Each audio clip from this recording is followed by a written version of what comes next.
In Tekken, walking backwards is slow, but if you quickly tap back twice, you can do a backdash which is much faster and more evasive. This is not too unlike other games, but dashing in Tekken is different because you can interrupt it with almost any other command before the animation finishes. But one thing I cannot do in the middle of my backdash is another backdash. I have to wait until my backdash animation finishes before doing another one. It doesn't matter how violently I mash back, I can only go this fast. I mean, how broken would it be if I could backdash again before my previous backdash animation ended? But if you watch competitive Tekken, it looks like they're doing just that. How are they doing it? Tekken won't let you interrupt the backdash to do another backdash, but as I mentioned earlier, it will let you interrupt it with nearly any other command. For example, one of those commands is crouch, which is just down. From the crouch position, you can tap back again to do another backdash. If you repeat this fast enough, you can repeatedly backdash faster than only tapping back. This is called Backdash Cancelling, and as you can see, it's kind of a workaround to backdash faster. When competitive folk found out about this, they of course looked for the most efficient way to do it. So after a normal backdash with back, they found that down back was the closest input on the lever that would interrupt the backdash. But what they also found out was that if you let the stick go from the down back position, it would register another back input. Kind of weird, but there's a reason why this works. If you look inside a lever, there are only 4 switches: up, down, left, and right. If the lever is in the down back position, you're actually holding down 2 switches inside down and back. If you let go of the stick in a way so the down trigger is released first, the back input will still be pressed in for a split second before it goes back to neutral position.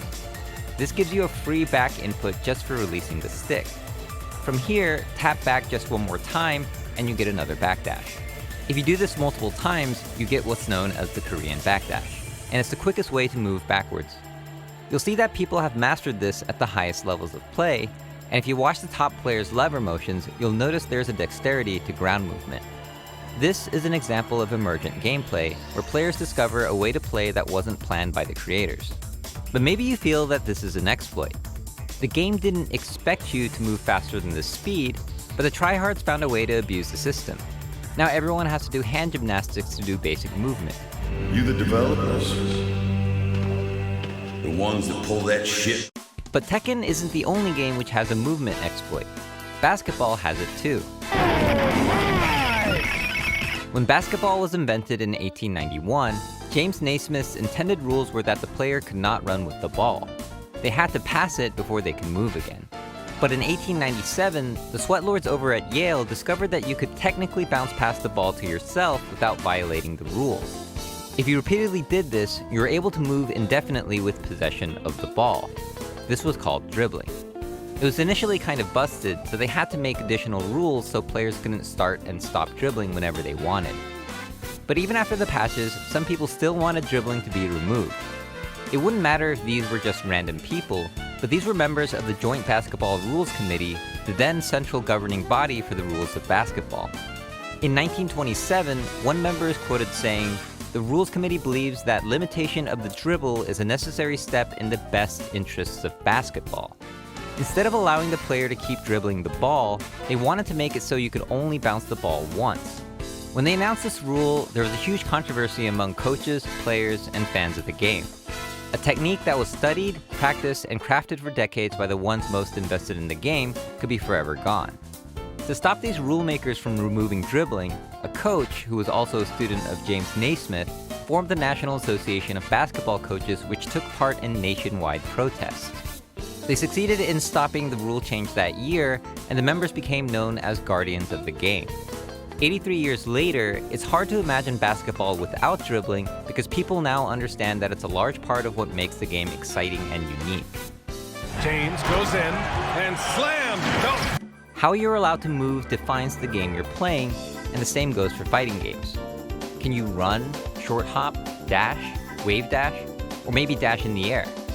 Games that let you air dash are literally called air dashers because it's such a distinguishing factor of the gameplay.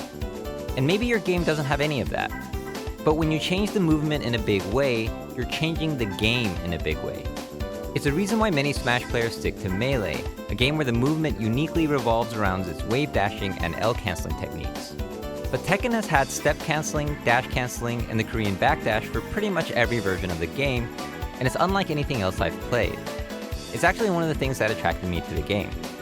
But all that said, most people who play Tekken won't know or care about the Korean Backdash because the game is designed to be enjoyed without it. But it's there for you if you want to get good. This was Gerald from Korean Gaming. Thanks for watching. This video is sponsored by Ridge Wallet, which I'm still using every day. It's light, compact, and doesn't fold like my old wallet, but they're still able to hold up to 12 cards with a clip for cash. No need to worry about durability because it's made of metal and has a lifetime warranty. If you don't like it, they'll give you a full refund within 45 days. If you want one, you can get 10% off and free worldwide shipping and returns if you go to ridge.com/KoreaGaming and use the code KoreaGaming. Thanks for watching and see you next video or stream.